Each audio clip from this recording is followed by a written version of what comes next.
hada harkar dabbobi inda za mu daga mai baki da girma sha bayan mu tattauna da mai martaba aja. Ranka da za mu sani sunan ka matsayin ka da kuma da kasuwanci da kuke gudanarwa. Sunana Abdullahi. Daga murya saboda karanci. Sunana Abdullahi Ciyama daga Aja. Ciyama din me? Ciyama ɗan ragunan. Za mu so mu je sunan kasuwar ku da kuma hada kasuwancin da kuke gudanarwa. Kasuwancin mu kusa da ragunan ba wani harkokin da muke gudana. Shine sarki Ala Ibrahim Goma shine mai gidanmu. Ni ciyaman ne na 'yan raguna. Kasuwa kam alhamdulillah muna gudanar da yadda ya kamata. Muna gode da Allah, kasuwa gaskiya yanzu ba laifi ba wani problem. Ya za ka kwatanta yanayin dabbobin kun kaɗa da sauran dabbobin da kuke gaskiya dabbobi kowane lokaci daga arewa muke kawowa, kuma kaya kowane lokaci kaya mai kyau muke kawowa, kuma kowane sati da tirelolin mu wani waya duka za su iya saukowa nan. Iya sati kuke sauke kaya kuya abu ne? Kowanne a cikin sati sau uku muke saukowa, sau biyu wani lokaci sau uku. Kagan kasuwa an samu watakila sau hudu ma muna iya saukowa, amma yanayin kasuwa ne duk yadda aka samu za mu bi yanayin kasuwa. Akalla kuna sauke mota nawa?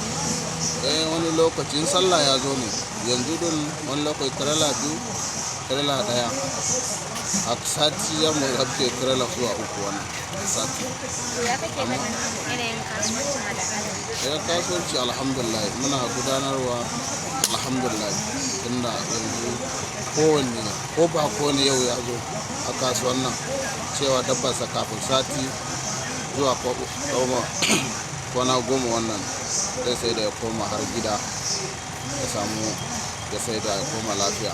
Sannan alhamdulillah kasuwan mu gaskiya ba laifi, amma kowanne kasuwan kana yi wani lokaci yawwa kalubale. Ko menene babban kalubalen ku wannan?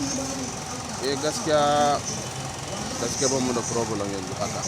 Kaga kasuwa kam shi daga Allah ne, kowane lokaci ana iya kawowa, amma yanzu gaskiya ba mu da wani matsala problem da muke tafiya yanzu shi kasuwa.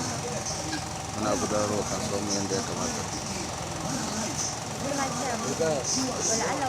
Wala Allah wani zai ga shirin nan a nan kudu ko arewa ya yi sha'awar mu'amala da kai? Ni kowanne ko a nan ko arewa duk ɗaya ne, duk ina ko ina ɗaya ne. Yanzu akwai wanda muna ma'amala nan garin ma arewan ma, kuma yawanci arewa ne, amma kaga inda muke kasuwa shine ya kamata da mu yi mu'amala da jama'a, yana da kyau.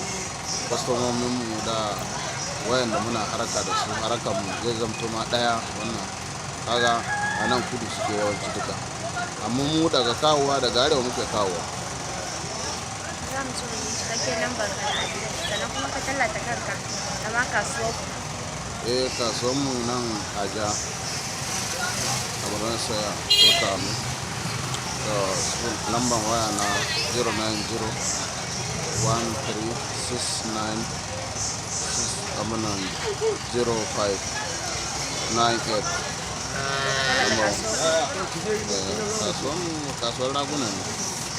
Za su ɗanyi hira da kai da ɗan minti ɗaya. Kaga kenan kowane lokaci muna gudanarwa kasuwar mu yadda ya kamata. Kwastomomi muna bukatar da kwastomomi kowane lokaci, ko ba haka ba. Yanzu kowane kasuwa dai ana yi da za su bukatar kwastomomi a inganci kowane lokaci. Abuja muke. Abuja suke Tauraro a TV.